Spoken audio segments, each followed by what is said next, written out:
Bismillahirrahmanirrahim. Assalamualaikum warahmatullahi wabarakatuh. Saya Siti Safina, NIM J1B017077, mahasiswa Teknik Pertanian Universitas Mataram. Saya akan menjelaskan tentang makalah saya berjudul mengoptimalkan media kepadatan tanam yang berbeda dan jumlah tanda per tanaman untuk meningkatkan pertumbuhan vegetatif hasil produksi buah tomat dengan sistem hidroponik. Terbelakang, hidroponik adalah teknik budidaya tumbuh-tumbuhan tanpa menggunakan media tanah, melainkan menggunakan media air dan kepadatan tanam sebagai pengetahuan tentang menanam tanaman. Budidaya hidroponik ini adalah budidaya yang tidak memerlukan lahan yang luas, mudah dalam perawatan, dan memiliki nilai jual yang tinggi dengan cara memanfaatkan solusi nutrisi yang tepat di tempat tanah. Tomat adalah salah satu sayuran yang paling banyak dibudidayakan di Brazil karena penerimaannya yang besar di pasar dan harganya yang kompensasi. Tomat menjadi salah satu buah yang paling banyak dikonsumsi dan populer di dunia. Selain berperan penting dalam makanan manusia, tomat juga menawarkan campuran nutrisi yang beragam. Tomat kaya akan protein dan karbohidrat.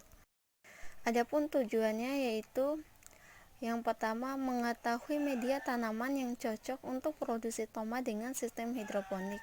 Yang kedua itu untuk mengetahui rendemen dan kualitas buah tomat hibrida yang dibudidayakan dengan subsistem irigasi hidroponik dengan kepadatan tanam yang berbeda dan jumlah tanda per tanaman. Tanah yang digunakan dalam budidaya tomat hidroponik. Untuk komposisi media tanam mungkin bervariasi tergantung pada beberapa bahan utama yang digunakan. Untuk komposisi media atau substrat pada penelitian ini menggunakan rokol, serbuk gergaji, gambut, pelite, dan vermiculite. Karena media pertumbuhan berhubungan dengan setiap praktis budidaya, oleh karena itu, sebelum kita memulai menanam buah tomat, alangkah lebih baiknya kita seleksi atau formulasi media tanam. Produksi tanaman yang kontainer adalah tergantung pada sifat fisik dan kimia dari medianya. Sifat fisik dan kimia properti biasanya diukur dengan komponen media yang terdiri dari ruang pori total, penahan air, kapasitas ruang udara, kerapatan curah, distribusi ukuran partikel, pH, garam terlarut, kapasitas tukar kation, dan rasio kepekaan karbon terhadap nitrogen. Pun faktor yang mempengaruhi budidaya tomat. Produksi tomat dapat dipengaruhi secara langsung oleh kepadatan tanam. Tanaman yang ditanam pada tegakan lebat mencapai hasil yang lebih baik daripada yang ditanam dengan jarak. Sebaliknya, tegakan yang sangat rapat dapat mengakibatkan penurunan massa buah rata-rata. Akan tetapi, kerapatan tanaman akan ditingkatkan dengan memperbaiki efek penekanan daun pada buah tanpa memodifikasikan indeks luas daun yang optimal. Pada penelitian ini, penulis membudidayakan tomat dengan dua kelompok. Kelompok pertama membudidayakan hibrida cerman dengan jarak tanam antara barisan yaitu 30 dan 60 dan jumlah tanda pertemanan 3, 5, 7 dengan mempertahankan jarak 1 meter antar baris. Kelompok kedua membudidayakan hibrida langgeng dan memvariasikan jarak tanam dalam barisan 30, 40, 50, dan 60 cm dan jumlah tanda per tanaman 3, 4, dan 5 dengan mempertahankan jarak antara baris 1 meter. Selanjutnya kita bisa melihat grafik fungsi tomat dari kepadatan tanam dengan tanaman 1 dan 2 tanda. Kedua penelitian ini terjadi peningkatan tinggi tanaman untuk jarak tanam terkecil. Tinggi tanaman ini bervariasi karena beberapa faktor seperti pertumbuhan tanaman, kedua musim tanam, tiga adalah jumlah cabang yang tersisa per tanaman, dan keempat adalah bahan yang digunakan untuk menutupi lingkungan yang dilindungi.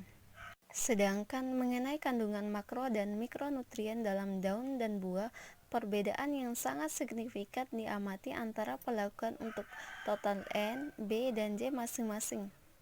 Untuk kandungan N total pada daun tomat bervariasi secara signifikan untuk kepadatan tanam yang berbeda.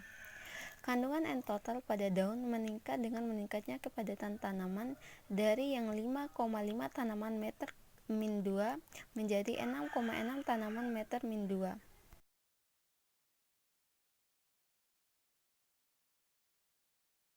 Untuk kandungan daun N total berkisar dari 27,4 gram per kilogram min 1 hingga 33,2 gram per kilogram min 1, tetap dekat dengan kisaran konsentrasi yang dianggap memadai, yaitu 28,0 kilogram min 1 hingga 60,0 kilogram min 1.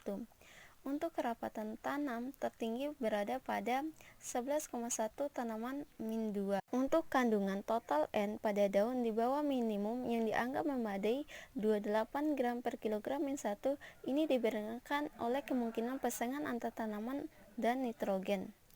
Karena produksi tanaman tomat berkolerasi positif dengan peningkatan kepadatan tanam dan berkolerasi negatif dengan ukuran buah. Hal ini disebabkan oleh kelangkaan fotoasimilasi untuk setiap buah yang diamati. Keuntungan dari budidaya tomat dengan cara hidroponik yang pertama adalah tanaman hidroponik mendapatkan produk dengan kualitas yang baik dan jika dibandingkan dengan sistem konvensional. Kedua adalah lebih rendah pengeluaran pupuk. Ketiga adalah penggunaan air yang lebih efisien. Keempat adalah sistem kontrol lebih besar dan lebih produktif. Kelima, budidaya tomat secara hidroponik dengan tanda tunggal memungkinkan penggunaan kepadatan tanam karena dipangkas dengan ketinggian yang dikurangi. Yang keenam adalah siklus tanaman yang melambat karena berkurangnya resiko serangan hama dan penyakit. Adapun kesimpulan dari makalah ini yang pertama adalah mengoptimalkan pemanfaatan media tanam merupakan salah satu yang mempengaruhi kualitas hasil produksi buah tomat secara hidroponik. Oleh karena itu, perlu menjadi pertimbangan saat menanam dengan sistem hidroponik dengan melihat media tanam yang digunakan dan perubahan kebutuhan air oksigen dalam sistem hidroponik. Yang kedua itu, tidak adanya pengaruh yang signifikan antara kepadatan tanam dan jumlah tanda terhadap proporsi bahan kering yang dialokasikan pada daun dan tangkai daun serta tinggi sisipan tanda pertama. Adapun perbedaannya itu hanya untuk tinggi tanaman. Bila membandingkan tanaman dengan satu tanda atau dua tangga, tinggi tanaman jelas lebih tinggi bila tersisa dua tanda, tetapi kerapatan tanam tidak mempengaruhi tinggi tanaman. Sekian presentasi dari saya. Bila ada kata-kata yang salah mohon dimaafkan. Wabillahi taufiq wal hidayah. Wassalamualaikum warahmatullahi wabarakatuh.